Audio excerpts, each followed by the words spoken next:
વડોદરા શહેરમાં વાસણાભાયલી રોડ પર આવેલ કોલાબેરા પેરિયલ પાર્ક ખાતે કોલાબરાએ વડોદરામાં તેનું જીસીસી શરૂ કર્યું. ટાયર 2 શહેરમાં આ પ્રકારનું સૌપ્રથમ સેન્ટરનો શુભારંભ કરવામાં આવ્યો. Global digital talent solution company કોલાબરાએ ગુજરાતના વડોદરા શહેરમાં તેનું ગ્લોબલ કેપેસિટી સેન્ટર જીસીસી શરૂ કરવાની જાહેરાત કરી છે. આ કંપનીનું કોઈ ટાયર 2 શહેરમાં આ સૌપ્રથમ જીસીસી છે. ભારતમાં તેના વિકાસને લગતી વ્યૂહરચનામાં એક અત્યંત મહત્વનું પગલું છે. વડોદરા જીસીસીને એક અત્યાધુનિક ક્ષમતા ધરાવતા કેન્દ્ર તરીકે સ્થાપવામાં આવેલ છે, જે સંસ્થાઓને ગ્લોબલ ઓપરેશન્સનું નિર્માણ કરવા, તેને આગળ વધારવા તથા પરિવર્તન લાવવામાં મદદરૂપ બની શકાય તેવી રીતે ડિઝાઇન કરવામાં આવી છે. આ સેન્ટર ડિલિવરીમાં સર્વશ્રેષ્ઠ પરફોર્મન્સ, ગવર્નન્સ તથા ટેલેન્ટને એક જ ઓપરેટિંગ ઇકોસિસ્ટમમાં સંકલિત કરે છે. તેને લીધે ટીમો ગુણવત્તાને શ્રેષ્ઠ સ્તરે જાળવી રાખવા તથા સાતત્યપૂર્ણ ડિલિવરીને સુનિશ્ચિત કરી ઝડપભેર આગળ વધવા સક્ષમ બનશે. શહેરને એક મજબૂત ટેલેન્ટ પાઇપલાઇનથી પણ લાભ મળે છે, જેનો પાયો મહારાજા સયાજીરાવ યુનિવર્સિટી ઓફ બરોડા જેવી સંસ્થાઓએ પાયો નાખ્યો છે, જે સતત મોટી સંખ્યામાં કુશળ સ્નાતકોને તૈયાર કરી રહી છે. ગુજરાતના ત્રીજા ક્રમના સૌથી મોટા શહેર તરીકે Vadodara chemicals, pharmaceuticals, biotechnology, textiles તથા એન્જિનિયરિંગમાં એક સ્થાપિત ઔદ્યોગિક આધાર પ્રદાન કરે છે. તે દિલ્હી મુંબઈ ઇન્ડસ્ટ્રીયલ કોરિડોરની સાથે અમદાવાદ સુરત કોરિડોર પર તેને વ્યૂહાત્મક સ્થાનનો પૂરો સપોર્ટ મળે છે. My name is Dawn Turek, and I'm the President and CEO of Surfing Industry Group, also known as SIG. અરે એમએસટી ને ફોન કરો ને. એમએસટી માં કોણ આવ્યું છે આપણા? और वो भी पीसी का नाम और अपनी थोड़ी है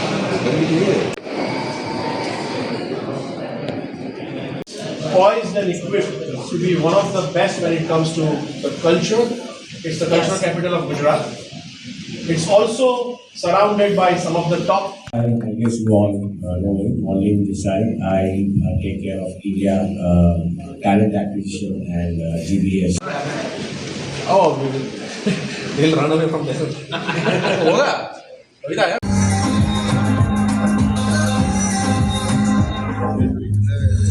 Guys.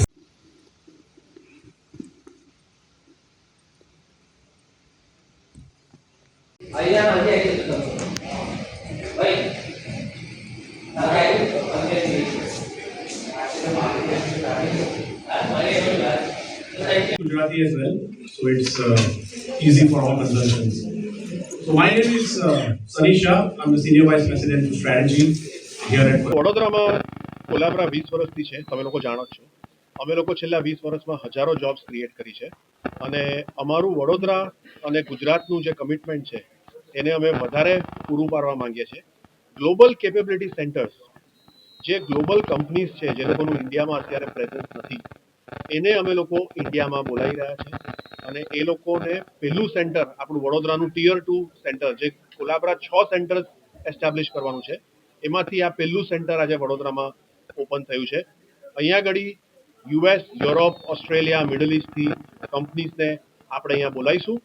એ લોકોના એમ્પ્લોઈઝને આપણે અહીંયા હાયર કરશું, એ લોકોને અહીંયા ઇન્ક્યુબેટ કરશું, જેનાથી વડોદરામાં નવી જોબ્સ ક્રિએટ થશે, વડોદરાને નવું પ્રોસ્પેરિટી મળશે, વડોદરાનું ઇન્ફ્રાસ્ટ્રક્ચર રોબસ્ટ થશે અને બધી રીઝન્સથી વડોદરા એક આઈડિયલ ટિયર 2 સિટી છે, કારણ કે આપણી સંસ્કારી નગરી છે. It's the cultural capital of Gujarat that we all know. Infrastructure stand પોઈન્ટથી Vadodara is beautifully position. Rail infrastructure, road infrastructure, air, bullet train project શરૂ થશે ટૂંક સમયમાં. તો એ બધી રીતે વડોદરા એક બહુ આઈડિયલ લોકેશન છે ગુજરાત માટે અને વડોદરા થ્રુ નવી જોબ્સ ક્રિએટ કરશું, નવી ઓપોર્ચ્યુનિટીઝ ક્રિએટ કરશું, તો ઓવરઓલ સિટીના ફાઇનાન્શિયલ ઇકોનોમી માટે આ એક બહુ મહત્વનું સ્ટેપ છે. 30 साल से है गुजरात में एंड कोलाबरा का बिजनेस पूरा 30 साल पुराना है पूरे दुनिया में. कोलाबरा एक ग्लोबल कंपनी है. कोलाबरा ने बहुत सारे बिजनेस खड़ा किया है. अब कोलाबरा का एक नया चैप्टर शुरू हो रहा है जिसका नाम जीसीसी है. जीसीसी का फुल फॉर्म है ग्लोबल कैपेबिलिटी सेंटर्स. इसमें कोलाबरा का बहुत बड़ा कंट्रीब्यूशन रहेगा अगले 3 से 5 साल के लिए. सबसे इम्पोर्टेंट बात है कि हम नौकरी तो जनरेट करेंगे ही, बट हम ग्लोबल कंपनीज को इंडिया में लेके आएंगे और विथ फोकस ऑन इंडिया के tier 2 cities in the sense Baroda, Ahmedabad, Coimbatore, Indore, Kochi, Trivandrum, ऐसे कितने ही सारे टीयर 2 सिटीज हैं इंडिया में जहाँ पे हम जॉब क्रिएट करेंगे और ब्रांड्स को लेके आएंगे। हमारा स्पेशलाइजेशन ये है कि हम एंड टू एंड सर्विस करते हैं, total talent solution, life cycle management, और कंपनीज के साथ डिजाइन, बिल्ड, ग्रो, स्केल और ट्रांसफॉर्म, ये सारे फेस में हम कंपनी के साथ रहेंगे। हम ऐसा पार्टनर है जो एक बार कस्टमर ने हमारे साथ टाइप किया तो हम एंड टू एंड उनको सोल्यूशन देते हैं। फ्यूचर प्लानिंग क्या है?